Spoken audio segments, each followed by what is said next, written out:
Hi guys. I wanted to give my speech on not letting life's hurdles keep you from crossing the finish line in life.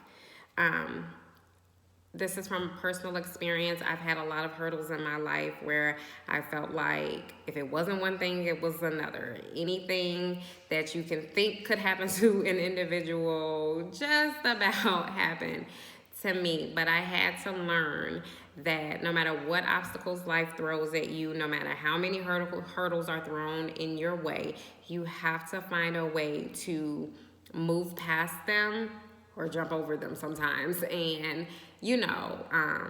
keep yourself motivated to do better. I was a young single parent. I had my first child when I was 17. Thankfully for me, I had a very good support system. My mom actually was able to take a whole year off of work to raise my son while I was able to finish high school with honors on time. Ideally, it would have been great for me to be able to go to college immediately after, but that just wasn't in the cards for me. Having such a young child, the main focus was, of course, wanting to provide for my family. But as we all know in today's economy, without a college education, let's just be honest, it's kind of slim pickings. Thankfully for me, I was able to secure a decent salary. I worked for an obstetrics and gynecologist for about 3 years. After that, I had my youngest son. And shortly after my youngest son was born, my grandfather, who I was very, very, very close with, passed away while I was actually living in Champaign, Illinois. That was a very tragic death in my family for me, considering how close me and my grandfather was. He was very much so a father figure in my life. It really put me into a deep depression and I wasn't able to focus. My work suffered and I actually ended up getting laid off at the same time. And during the time that I got laid off was actually the recession. So that was a hurdle in itself because even in trying to find employment, it just was not feasible. I was actually unemployed for close to 2 years.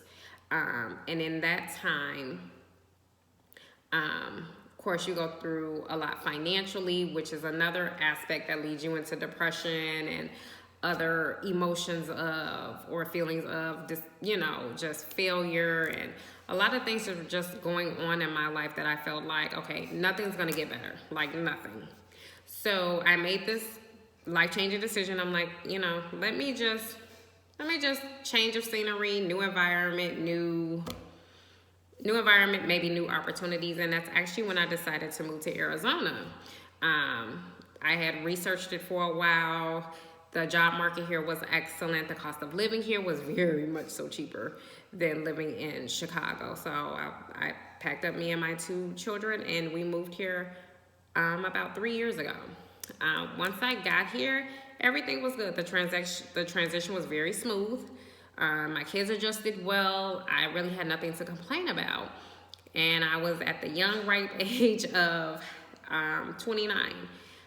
When I turned 30, I actually had a massive heart attack due to a clogged artery I've had high cholesterol since I was a child, come to find out later on, and was really, really taken aback when I had the heart attack. Even my cardiologist jokes to this day. He's like, you're literally my youngest patient ever in my career.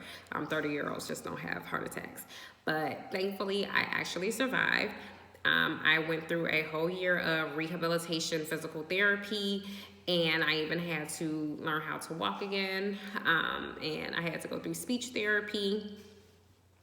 And during that time, I went through a major depression because basically they told me that I probably would have to go on disability. I wouldn't be able to work a normal full-time job. And that's just not what I envisioned for my life, especially being so young and having 2 children. This can't be my life. Like, something has to give. So from the day that I had that conversation with my physician, I told myself, no, that's not going to be my story. I'm going to beat the odds and I'm going to pursue my dream, which my dream was always to be a pharmacist. I have always worked in the medical field. I was a certified pharmacy tech at one point, and I absolutely loved the field. So once all of my rehabilitation was done, my physical therapy was done, I was actually able to get a job with Humana Pharmacy, which I'm still currently working at. And literally with no prior authorization experience, was able to get a job. I work hand in hand with pharmacists now who are actually helping me to become one of them so that I can help lessen the workload for them.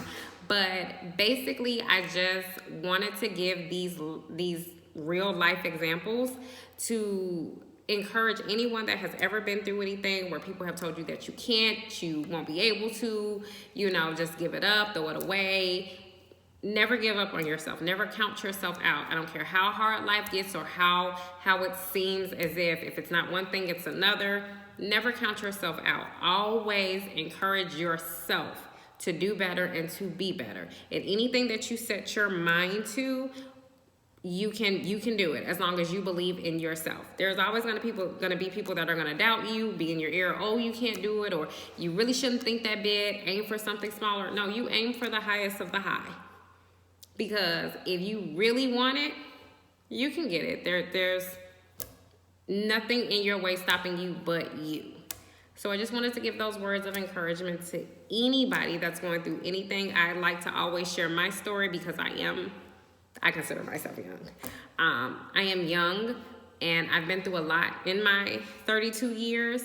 And I feel that sometimes hearing other people's personal testimonies and people's personal life experiences can help somebody who might be going through something and don't see a way out. They don't see that light at the end of the tunnel. Trust me, it's there. It's there. You just got to keep moving towards it. Although those hurdles may, pop up every now and then while you're trying to run that marathon called life, do your best to jump over those gracefully and just keep pushing forward, because I guarantee you in the end, it will always pay off. Thanks, guys.